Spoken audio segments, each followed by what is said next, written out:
फिर क्या हुआ कि वो बच्ची कहने लगी, बाबा बाबा ये ड्रेस मुझे दे दो ना।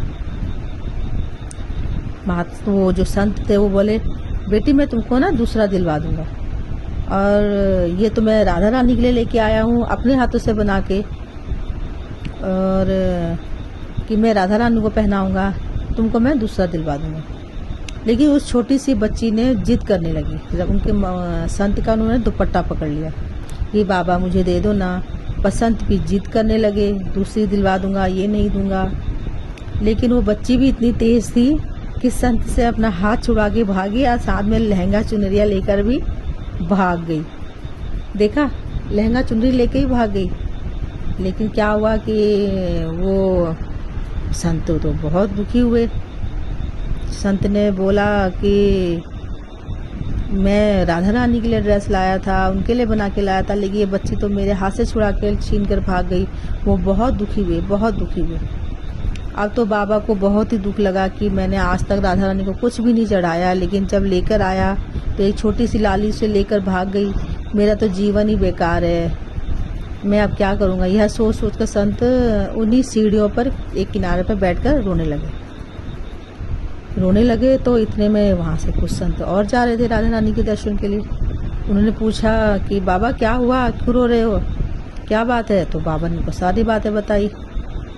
तो संतों ने बाबा को समझाया कि आप दुखी मत हो, कल दूसरी ड्रेस ले आना राधा रानी के लिए, मतलब दूसरे कपड़े ले आना, लहंगा चुन्नी जो भी आपको पसंद हो, दोबारा ले आना, फिर राधा रानी को पहना देना।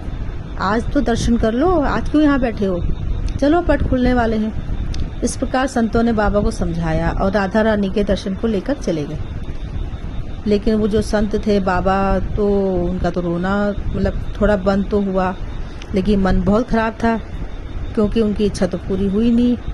तो वो ना बेमने ढंग से राधा रानी के दर्शन के लिए चले गए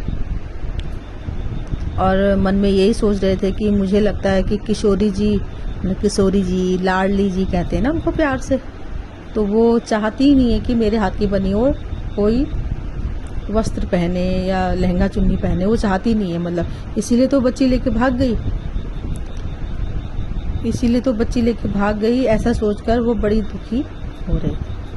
लेकिन मंदिर आकर क्या हुआ कि जब जैसे राधा रानी के पट खुलने लगे, थोड़ी ही देर बाद क्या देखा उन्होंने कि जैसे ही राधा रानी के पट खुले तो संतों ने कहा, बाबा देखो आज हमारी राधा रानी कितनी सुंदर लग रही है, आज तो ये अलग ही सुंदर लग रही है और बहुत ही सुंदर लग रही है। संतों की बात सुनकर जैसे ही बाबा ने सिर उठा के देखा तो क्या देखा कि जो वो लाली बाबा से वो वस्त्र छीन के ले गई थी, वही वस्त्र राधा रानी ने पहने थे। बाबा की आंखों से इतने आंसू। देखो कैसे राधा रानी स्वयं आके उनके हाथों से वस्त्र लेके चलेगी। वो मन ही मन बोलने लगी, लाडली तुझसे इंतजार नहीं हुआ ना,